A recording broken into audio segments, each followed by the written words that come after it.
اليوم جاييني ضيف غالي، أنا اللي أطبخ.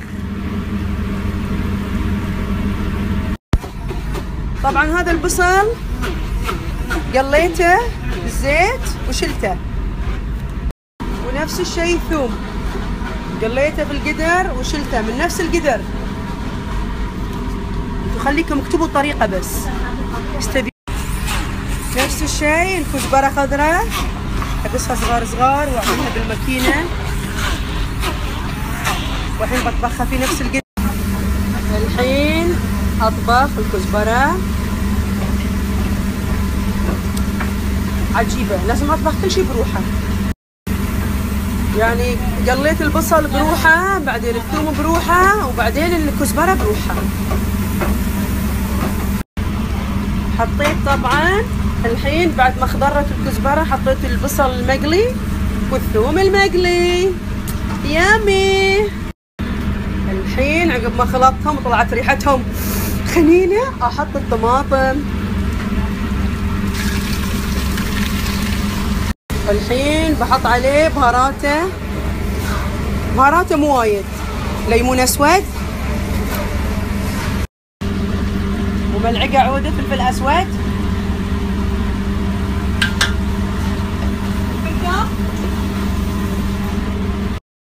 وطبعا اكيد السر هني في بزار امي الله يطول عمرها.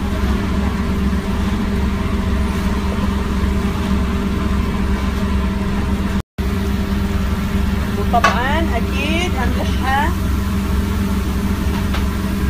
وبعدين اذا تبغي زياده ازيدها. يعني انا تقريبا شفتوا هذه يمكن 1.5 حطيتها كامله داخل. الحين بالنسبه لي تسبك هذا كله، بحط عليه تمر هندي اكيد تعرفونه. كبي ماما. طبعا حطيت تقريبا 2 لتر تمارين، يعني حوالي 4 علب صغار. طبعا السمك الهامور قليته، وما يكون صغير ولا يكون كبير، يعني كل واحد 1.5 كيلو. تعرفونه هذا هو التمر هندي. حط عليه مي حار. طبعا مثل ما تشوفون من الحين بلش الزيت يطلع فوق، فالحين شوفوا ايش بسوي، بحط السمك فوقه. الحين بقصر الفرن لانه يناقص. الحين بتركه يتكتك ساعة ساعتين، ما عندي مشكلة. حبكم مشكورة. أنا أقول يا حلوين، شفتوا خلصت الطباخ بس احترقت يدي، لو سمحتوا قولوا ما شاء الله. أوكي الحين خلصت.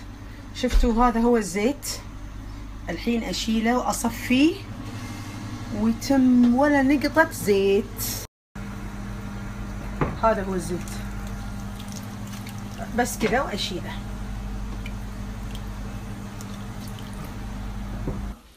ببل هلا حمني لوشي نقف الحب. هلا